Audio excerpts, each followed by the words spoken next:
اور اگر مکمل ہے تو تالیوں کے ساتھ رخصت کرنا.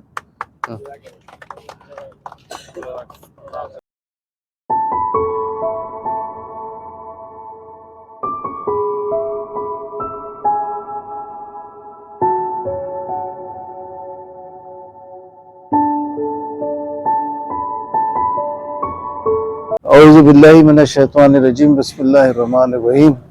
نحمدہ و نصلی علی رسول الکریم. انشاءاللہ ماشاءاللہ سبحان اللہ. آج ایک چھوٹا سا مضمون ہے جو آپ لوگوں کو دیکھ کے ابھی فوراً فیصلہ کیا کہ یہ لوگ ذرا سا دلچسپی رکھنے والے ہیں تو ان کے لیے یہ والا مضمون ہونا ضروری ہے. وہ یہ ہے کہ بچپن سے سنتے تھے کہ قرآن میں لفظ ہم آتا ہے جو بولتے ہیں کہ رائل وی ہے کہ اللہ تعالیٰ اپنے عزت کے لیے استعمال کیا.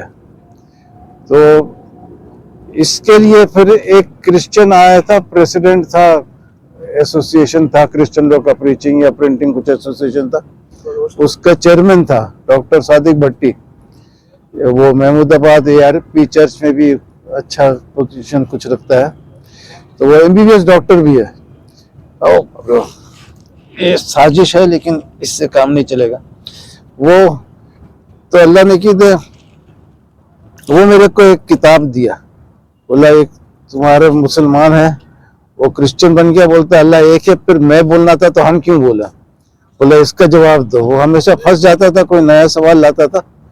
تو اس دفعہ آپ کتاب لائیے. 20 سال پرانا بات ہے، 20 سے بھی زیادہ ہو گیا ہوگا، 95 کا 27 سال ہو گیا. تو وہ میں نے کتاب رکھا اور تھوڑے دن بعد شاید اعتکاف کا ٹائم تھا تو میں مسجد میں 2 کاغذ رکھا اور ایک پہ میں لکھا اور ایک پہ ہم لکھا اور قرآن شریف کا مطالعہ کر رہے تھے کہ جو آیت کنیکٹڈ تھا اس کو رکھ خالی نمبر لکھ دیتے تھے کہ بعد میں تحقیق کریں گے. ایک ساتھ ایک آیت کو تحقیق کرو تو پھر پتہ نہیں بہت ٹائم اور کنفیوژن ہوتا. تو تھوڑا سا نمبر لکھا 25 صفحے کا تقریباً، تو وہ کاغذ بھرنا شروع ہو گیا. تو میں نے بولا پورا قرآن میں تو یہ بہت کاغذ بھر جائے گا تو اور چکر ہو جائے گا. تو یہ 25 کاغذ جو دیکھا ہے، 25 صفحہ جو دیکھا ہے تو اس کو ذرا اسٹڈی کر لے، شاید کوئی رخ مل جائے کیا ہے. تو ایک پہلا خوبصورت آیت جو ملا وہ سورہ بقرہ کا 125 نمبر آیت ملا کہ اللہ تعالیٰ ابراہیم علیہ السلام کو بولتے ہیں کہ ہم نے آرڈر دیا میرے گھر کا صفائی کرو. شروع کیا ہم سے اور اینڈ کیا میں سے. ہم نے آرڈر دیا میرے گھر کا صفائی کرو. میں نے بولا یہ تو بڑا خوبصورت آیت ہے، اس سے پتہ چل رہا ہے کہ ہم ایسے عزت کے لیے استعمال نہیں ہوا، کوئی مقصد ہے اس میں. قرآن اللہ کا کلام ہے تو کچھ نہ کچھ ہوگا. تو وہ لوگ بولتے تھے کہ بادشاہ وی بولتا ہے کہ وہ اس کا بادشاہت وغیرہ یا بہت عزت کے لیے استعمال کرتا ہے. تو اس میں بہت خوبصورت بات یہ آیا تھا کہ بادشاہ بھی وی اس وقت بولتا ہے جب کسی کو پھانسی دیتا ہے کہ ہم نے اس کو پھانسی دیا، کیونکہ پھانسی دینے میں ججز بھی انوالوڈ ہوتے ہیں، پھانسی دینے والا، جیل والا، 10 لوگ اور انوالوڈ ہو جاتا ہے. لیکن جب اپنے رانی کا ذکر کرتا ہے تو نہیں بولتا we have married this queen but I have married this queen. بڑا کلیئر ہوتا ہے. تو وہ عزت کے لیے نہیں استعمال کرتا ہے. جب بادشاہ اپنے بادشاہت کو جب انکلوڈ کرتا ہے تو اس وقت بھی بولتا ہے. رائل بھی اس لیے کہلاتا ہے کہ بادشاہت بھی آ گیا اس میں.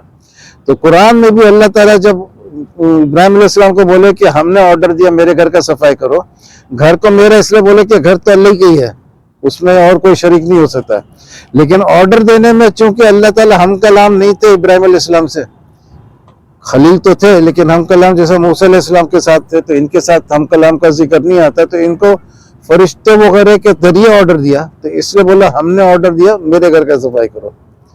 اس طریقے سے خضر علیہ السلام بھی 3 کام کیا، کشتی میں سوراخ کیے اور ایک نوجوان کو مار دیا جان سے، اور ایک دیوار گر رہا تھا اس کو کھڑا کر دیا.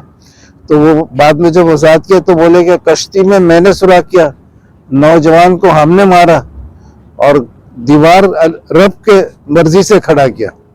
یہ 3 مختلف کام ہے، 3 مختلف یہ آئٹم استعمال کیے. تو یہ ہم لوگ خود بھی اپنے بارے میں بولتے قرآن میں کہ ہم نازل نہیں ہوتے ہیں مگر اللہ کے حکم سے یہاں ہمیں. اور وہ دن قیامت کا آنے والا ہے جس دن ہم متقی لوگوں کو مہمانوں کی طرح رحمان کے حضور پیش کریں گے. ہم کوئی اور ہوا. اور یونس علیہ السلام مچھلی کے پیٹ میں تھے تو وہ بولتے ہیں ہم لوگ کہ ہم نے ان کو اس لیے مچھلی کے پیٹ سے نکالا کہ وہ اللہ کو بہت یاد کرتا تھا. یہاں بھی ڈائریکٹ پتہ چل جاتا کوئی اور ہے. اور اللہ نے کی تو ایسا بہت ہے.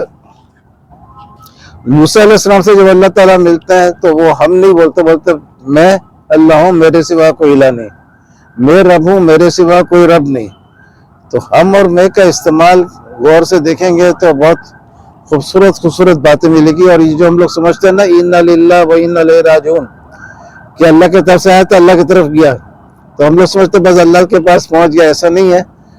سورہ مریم کا 80 نمبر آیت ہے کہ مرنے کے بعد تم ہمارے پاس آتے ہو اکیلے. اور پھر ہے 95 نمبر آیت میں کہ جب سور پھونکا جائے گا اور قبر سے لوگ نکلیں گے اور اس وقت اللہ کے پاس ہر کوئی پیش ہوگا. تو یہ 95 نمبر آیت میں ہے کہ مرنے کے بعد جب قبر میں جاتے تو وہ ہم کے پاس جاتے ہیں, لیکن قیامت کے دن سور پھونکا جائے گا تو اللہ کے پاس ڈائریکٹ جائیں گے. یہ 2-3 جگہ لکھا ہوا ہے.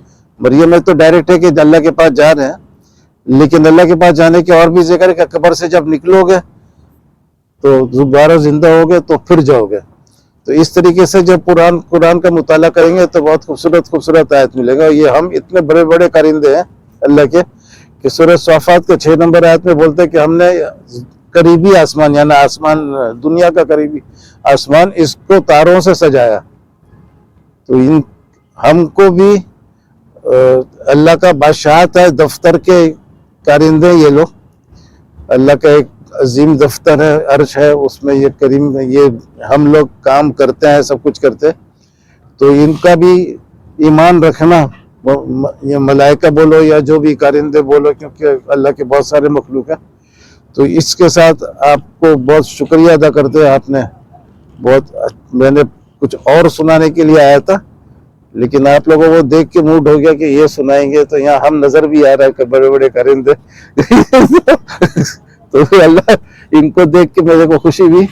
تو انشاءاللہ پھر دوبارہ ملاقات ہوگا. اگر کچھ کمی ہے تو دعا کرنا, اور اگر مکمل ہے تو تالیوں کے ساتھ رخصت کرنا. ایسا مزہ آیا. تھینک یو, جزاک اللہ. بہت شکریہ. کر لیتے ہیں آپ لوگ چائے